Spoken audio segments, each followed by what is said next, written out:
আসসালামু আলাইকুম দর্শক, আমি আছি বশিরা আপুর সাথে। আসসালামু আলাইকুম। বশিরা আপু আমাদেরকে রান্না করে দেখাবে সয়া পোলাও। দারুণ একটা ডিশ, চলুন দেখে নেই।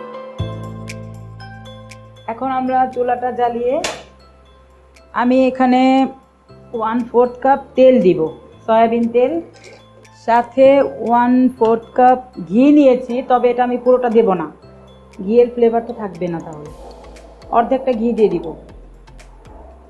এর মধ্যে আমি এখন দিয়ে দিব তেজপাতা, 3-4 টুকরো দারচিনি, 5-6টা এলাচ। আমরা এটা সামান্য কিছুক্ষণ ভাজবো, যতক্ষণ না এটা থেকে একটু সুন্দর গন্ধ বের হয়। এর মধ্যে আমি 1.5 চা চামচ আদা বাটা দিয়ে দিব।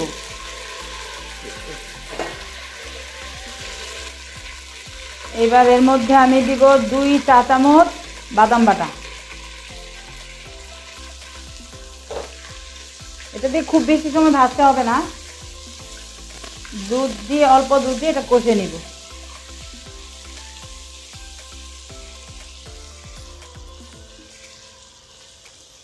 দুই টেবিল চামচ দুধ, পানি দিয়ে গুলে নেওয়া গুঁড়া দুধ।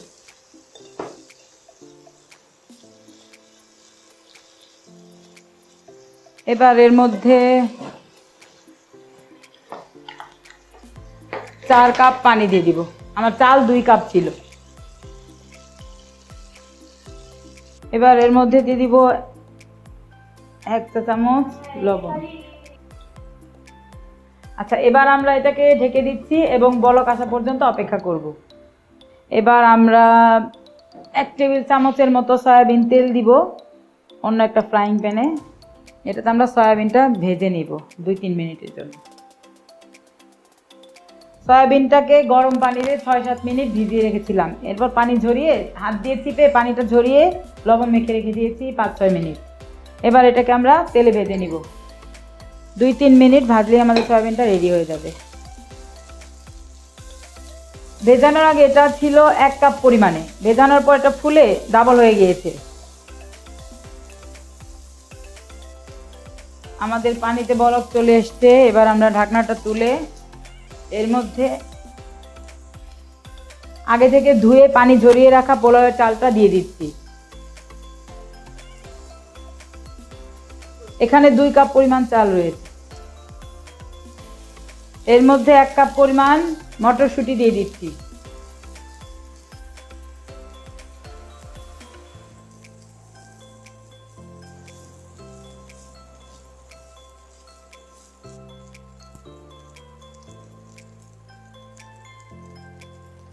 আমাদের সয়াবিনটা ভাজা হয়ে গিয়েছে।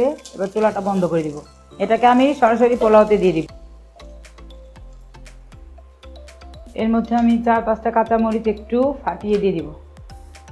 এটাতে শুধু গন্ধ ছড়াবে, কিন্তু ঝালটা ছড়াবে না। এবার আমরা দিয়ে দিচ্ছি একটু লেবুর রস। এটা দিলে পোলাওটা অনেক ঝরঝরে হবে।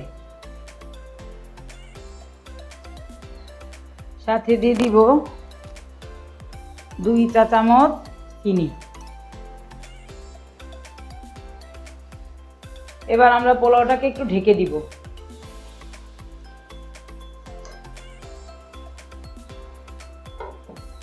একদম লো আছে এটাকে 10-12 মিনিটের জন্য দমে রাখলাম, তবে মাঝখানে আমি এটাকে একবার নেড়ে দিব।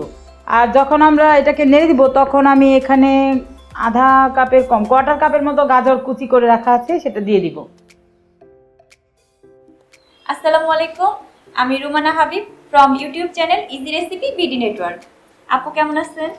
জি আপু, আলহামদুলিল্লাহ ভালো। আপনি ভালো আছেন? হ্যাঁ আলহামদুলিল্লাহ। কি রান্না হচ্ছে আপু আজকে? আপু আজকে রান্না হচ্ছে সয়া মটর পোলাও। আচ্ছা আচ্ছা, এটা হতে থাক, ততক্ষণে আমি আপনাকে একটা প্রশ্ন করি। প্রশ্নটা পারলে আপনার জন্য একটা গিফট আছে। জি অবশ্যই। আপু তো এমনিতেই রান্নায় এক্সপার্ট। আপনার প্রশ্নটা হচ্ছে, আমরা ভর্তা করার সময় দেখা যায় শুকনা মরিচ অথবা কাঁচা মরিচ যদি আমরা হাত দিয়ে ডলা দেই তখন দেখা যায় হাতটা অনেক জ্বলে। তো আমরা কি এমন করতে পারি যেটাতে আপনার হাতটা জ্বলবে না? আর এটা কিন্তু অমি ভাইয়া তার ম্যাক্সিমাম ভর্তার রেসিপিতে এই টিপসটা বলেই দেয়। যদি আপনি নিয়মিত তার ভিডিও দেখেন অবশ্যই পারবেন। বলেন। হ্যাঁ দর্শক, তবে আপনারা এক কাজ করতে পারেন, এটা একটু তেল মেখে নেবেন হাতে। হ্যাঁ, উত্তর যদি সঠিক একটু হয়েছে, তেল মেখে right. নেন। হ্যাঁ, ভাইয়াও এটা সবসময় বলে, অমি ভাইয়া বলে যে হাতে একটু সরিষার তেল মেখে নিলে তাহলে আপনার হাতটা জ্বলবে না। তো দর্শক, আপনারা ওই টিপসটা শিখে নিলেন। আর আপু, গিফটটা আপনার জন্য। জি, থ্যাংক ইউ সো মাচ আপু। জি, রান্না করেন, ইনশাআল্লাহ আমরা টেস্ট করে দেখব। এখন আমরা এটাকে আরেকবার নেড়ে দেওয়ার জন্য ঢাকনা খুলেছি এবং এখনই আমি গাজরটাকে দিয়ে দিব, গাজর কুচি।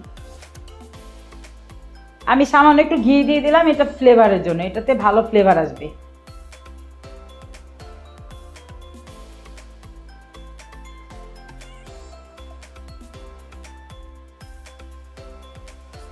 আসসালামু আলাইকুম, আমি আসমা আহমেদ পাটোয়ারি। আমি ইউটিউব চ্যানেল এমএনজি কুকিং স্টুডিও থেকে আসলাম। আমি আপনাকে একটা প্রশ্ন করতে চাচ্ছি, সেটা হচ্ছে আপনি যে পোলাওটা রান্না করলেন সেটা ঝরঝরা থাকার জন্য একটা টিপস আপনি আমাদের সাথে শেয়ার করবেন আমাদের চ্যানেলে। ধন্যবাদ আপনাকে। আসলে আপু, এই পোলাও না, যে কোনো পোলাও রান্না করতে গেলে আপনি যদি চালটাকে একটু ধোয়ার সময়টুকুই যথেষ্ট, এরপর পানিটা ঝরিয়ে নেন ভালোভাবে, তাহলে ওই চালটা দিয়ে পোলাও রান্না করলে বেশ ঝরঝরে হয়। Thank you so much. আপু, রান্না কি শেষ? জি আপু, অলমোস্ট। আচ্ছা, আর কি বাকি আছে তোমার এখন? এখন আমার ধনিয়া পাতা আর পেঁয়াজের ভর্তাটা বাকি আছে, আর ডিমটা ভেজে নেব তেলে। আচ্ছা, তারপর আমরা পরিবেশনে চলে যাব, তাই তো? পরিবেশন চলে যাব। আচ্ছা, ঠিক আছে। আচ্ছা, বলেন দেখি এখন কি রান্না করলেন? দেখতে তো হেভি জোশ লাগতেছে, আগে বলেন আপনি, তারপরে খাই। Thank you. এটা হচ্ছে সয়া মটর পোলাও। সয়া মটর পোলাও মানে সয়াবিন দিয়ে বানাচ্ছেন আপনি? সয়াবিন আর মটরশুঁটি দিয়ে। মটরশুঁটি, ও এগুলা তাহলে চিকেন না, সয়াবিন? হ্যাঁ, সয়াবিন। আচ্ছা, দারুণ তো। এটা টোটাল একটা ভেজিটেরিয়ান। হ্যাঁ, কিন্তু দেখে তো মনে হচ্ছে একদম চিকেন ফ্রাইড রাইসের মতো। এটা হচ্ছে পেঁয়াজ আর ধনেপাতার ভর্তা, আর সাথে ডিম, সেদ্ধ ডিম ভাজা। সেদ্ধ ডিম ও ভেজে নিছেন? হ্যাঁ, হ্যাপি জোশ, একটু খায়া দেখি কি অবস্থা। আমি তাই মনে করছিলাম, এই চিকেন গুলো আমি খাবো, কিন্তু এটা সয়াবিন না বলে তো বুঝতামও না। হ্যাঁ, বেশি করে খাইতে হবে, কারণ সয়াবিন জিনিসটা খাওয়া ভালো।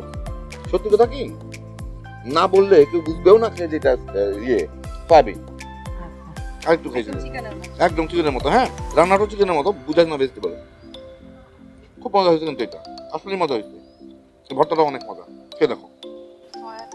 হ্যাঁ, সয়াটা খাও। সয়াটা ওনার মেইন।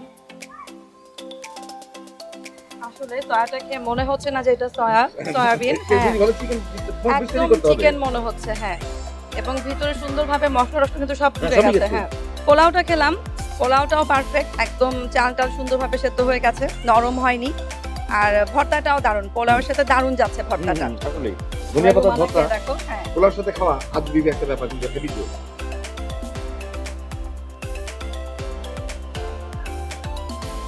কেউ না বললে বোঝা যাবে যে চিকেন না, সেটাই। ভর্তা দেখে দেখি, ভর্তাটা অনেক মজা হয়েছে। আর পোলাওয়ের যে ব্যাপারটা ঝরঝরে হয়েছে, আর সব মশলা সয়ার ভিতরে ঢুকে গেছে। হ্যাঁ, মোট কথায় আমরা কোনো ভুল বুঝে পাইনি, একদম পারফেক্ট। যে কারণে বোঝা যায় না যে এটা চিকেন। হ্যাঁ, একদম পারফেক্ট একটা ডিশ। গেস একদম। রেসিপিটি আপনারা দেখলেন, জাজদের মন্তব্য শুনলেন। আশা করি আপনাদের রেসিপিটি ভালো লেগেছে, এবং ভালো লাগলে আপনারা অবশ্যই এটা তৈরি করে খাবেন, এবং আমার ভিডিওটি আপনারা লাইক, কমেন্ট এবং শেয়ার করবেন বন্ধুদের সাথে। ধন্যবাদ।